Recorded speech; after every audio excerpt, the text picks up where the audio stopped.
warahmatullahi wabarakatuh. Perkenalkan, saya Nabila Perani Setiawan dengan NPM 10060324190. Halo teman-teman, di video kali ini aku bakal bahas sedikit tentang surfaktan, mulai dari prinsip HLB, teori Gibbs adsorption, sampai potensial zeta dan hubungannya sama sediaan suspensi.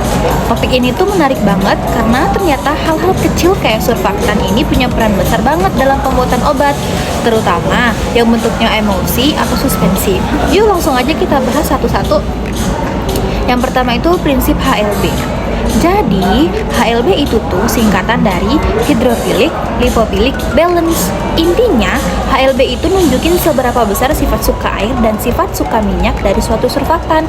Kalau nilai HLB-nya tinggi, berarti dia lebih suka air alias bersifat hidrofilik. Biasanya cocok buat bikin emulsi minyak dalam air. Tapi kalau HLB-nya rendah, berarti dia lebih suka minyak atau lipofilik. Jadi, lebih pas buat emulsi air dalam minyak. Prinsipnya, surfaktan harus punya nilai HLB yang sesuai dengan jenis sistem yang mau dibikin, biar emulsi atau campurannya stabil dan nggak gampang misah. Selanjutnya ada Gibbs adsorption. Nah, di video itu dijelasin soal Gibbs adsorption, yaitu konsep yang ngejelasin gimana molekul surfaktan ngumpul di permukaan antara dua fase, misalnya antara air dan udara atau air dan minyak. Lalu ketika surfaktan ngumpul di permukaan, bagian kepala yang suka air atau polar ngarah ke air, dan bagian ekor yang suka minyak atau non-polar ngarah ke arah udara atau minyak. Akibatnya, tegangan permukaan jadi turun, jadi permukaannya lebih mudah dibasahi. Intinya, makin banyak surfaktan yang terserap di permukaan, makin kecil tegangan permukaan cairan itu. Itulah yang dijelasin sama teori Gibbs adsorption.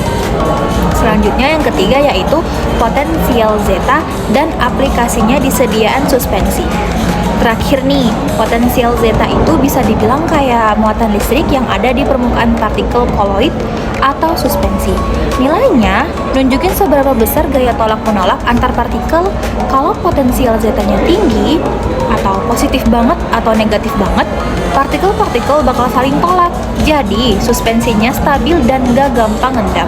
Tapi, kalau potensial zetanya kecil, partikel bisa saling tarik, akhirnya menggumpal dan mengendap. Dalam sediaan farmasi, kayak suspensi obat, kita pengen potensial zetanya cukup tinggi, biar partikel tetap nyebar rata dan gak cepet mengendap di dasar botol. Jadi, intinya, HLB nentuin kecocokan surfaktan buat campuran air minyak. Gibbs adsorption ngejelasin gimana surfaktan nurunin tegangan permukaan. Dan potensial zeta penting banget buat jaga kestabilan suspensi. Tiga hal ini sama-sama penting banget di dunia farmasi, terutama waktu kita bikin sediaan kayak emulsi atau suspensi.